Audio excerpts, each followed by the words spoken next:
What's good, YouTube? It's your boy AK Reacts back with another reaction, and today, you know what I'm saying, honor of us just doing the Spiderverse review on the channel. We posted that yesterday, so I can go check it out right now. And Spiderverse is coming out. We're about to do a Spiderverse ending explain, you know what I'm saying? I seen the movie. I feel like I understood it for the most part, but it wouldn't hurt just to hear another explanation of someone else's point of view, you know what I'm saying? So if y'all didn't see the movie yet, hey, click off the video. I ain't gonna lie. Stop. Pause the video. Hit that like button first. Then pause the video and click off. Wait till you go see the movie, then come back. You know what I'm saying? And I ain't gonna lie. The movie's really great, so you see it immediately if you didn't. But we're about to watch the explanation. You know what I'm saying? See what they talking about, and we gonna hear it. So if this is your first time watching my channel, hit that sub button. Come join the gang. We're on the road to 600 subscribers. So you know what I'm saying? Come along. But with all that being said, let's get to the reaction. All right, y'all. This is Spider-Man Across the Spiderverse ending explained. Let's see. Spider-Man Across the Spiderverse ended with a gut punch of a cliffhanger. It did. It really did. What the hell now?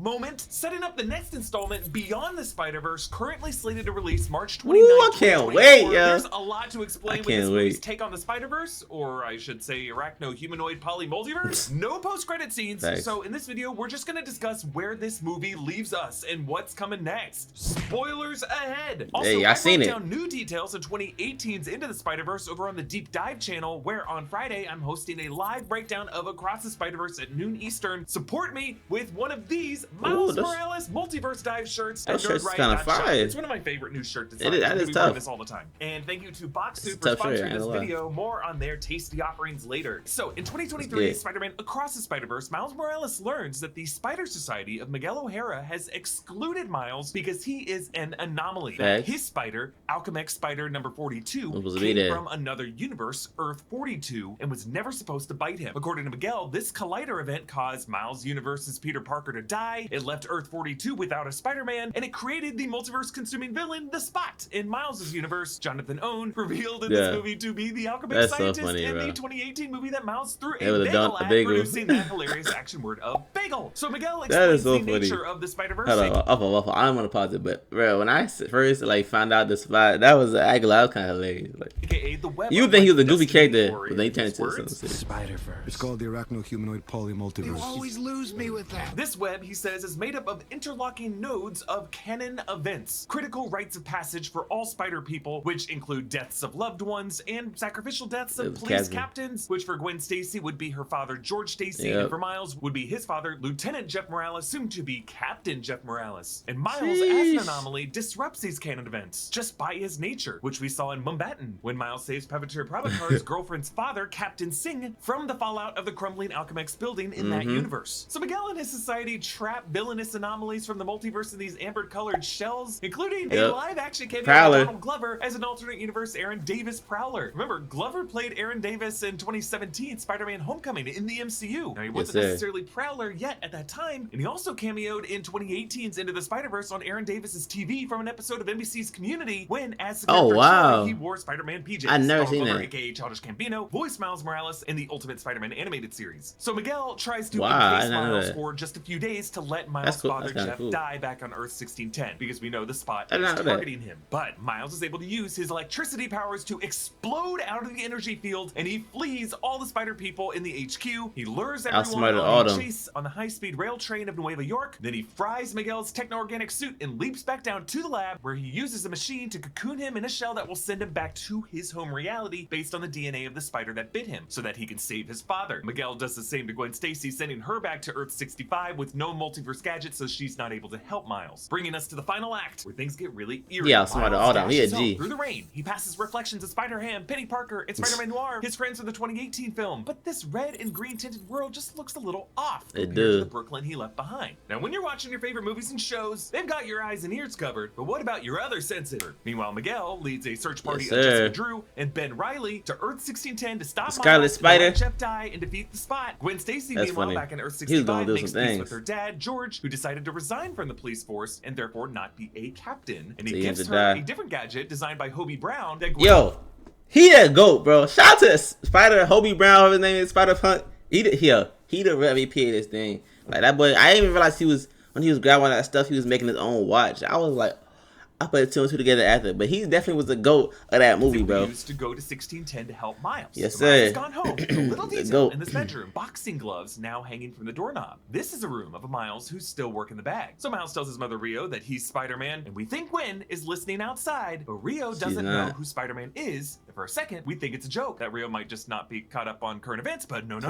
I didn't know. Silence of the Lambs fake out, where Clarice Starling is going to one home while the FBI is raiding a different home. Gwen is actually outside a different location in a different universe. Miles' empty bedroom in 1610. Meanwhile, Miles realizes he is not in his home universe. That machine back in Nueva York was based on the DNA of the spider that bit him, which was not from 1610. It was from that caught me. A universe with no Spider-Man. In this universe, Uncle Aaron is still alive. He says, hey, calling back his shoulder move advice from the first movie, asks Miles why he took his braids out. So Aaron, a criminal, has been giving Rio to help her make ends meet, and it's taken Miles under his wing. They go to the roof, and they see the memorial mural is not of Aaron, but of Miles' father, Jeff Morales. Jeff is dead in this universe. Miles gets knocked out, and he wakes up tied to Aaron's punching bag in his apartment, the one that Miles and Aaron worked out with in the 2018 film, and the one that Miles tied Peter B. Parker to. Aaron now reveals that he is not the Prowler, someone else is, and a younger Prowler steps forward and unmasks himself. It's the face of Miles. His hair is braided. The credits identify this as Miles G. Morales. He's voiced by Gerald Jerome. Our Miles' shocked face is lit by red on one side, blue on the other, but in the middle, those two colors mixed, Prowler, purple. A color that, not to get too nerdy about this, does not exist in the normal spectrum of light, because in the spectrum of all visible light by the human eye, blue is on one side, red is at the other end. Our rods and cones just kind of mix them together in our heads. That's why purple is often associated with villains in these movies, because it's just not from this world. So our Miles says, if I don't get home, our dad is going to die. He said, your dad. Corrects, your dad. Our Miles begs, please, you have to let me go. The Prowler says, why would I do that?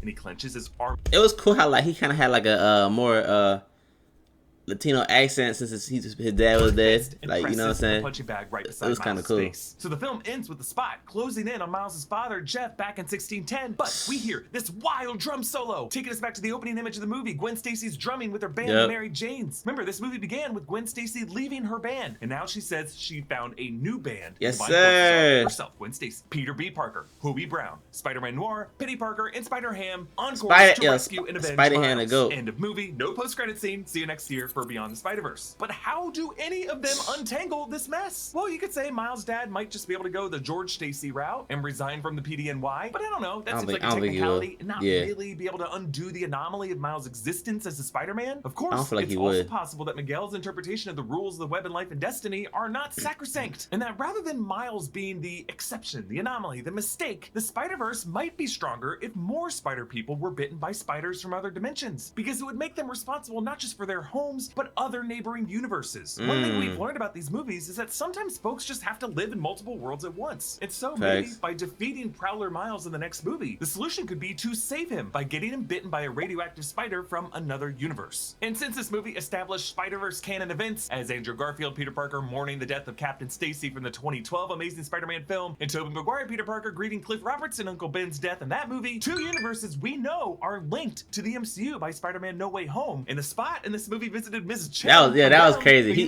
visited everybody. 688, and we also, of course, got a live-action MCU actor, Donald Glover, and an animated world. It's just inevitable that Beyond the Spider-Verse is going to leave us with a live-action Miles Morales who can exist in the MCU. Now, my Easter egg breakdown of this film is coming this weekend on the main New Rockstars channel, with more videos and explanations to come beyond that. Subscribe to the deep dive, though, for deeper analyses, including my live breakdown of this movie, Friday, noon Eastern, and grab a Miles Multiverse Dive shirt at nerdriot.shop. Follow me on Instagram and Twitter at EABoss. Follow New Rockstars and subscribe to New Rockstars for more analysis of everything you love. Thanks for watching. Bye.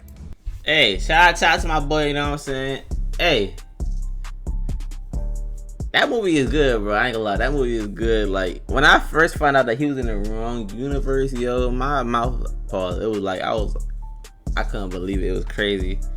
But yeah, that's a cool little, you know what I'm saying? I didn't think about that like that. Maybe he will get that Miles in that world a bit. But what if he gets powers and it stays evil? Like, you know what I'm saying? And it's just over. So maybe not. I don't know. We'll see though. I didn't think about that. That's an interesting take. I definitely did not think about that one.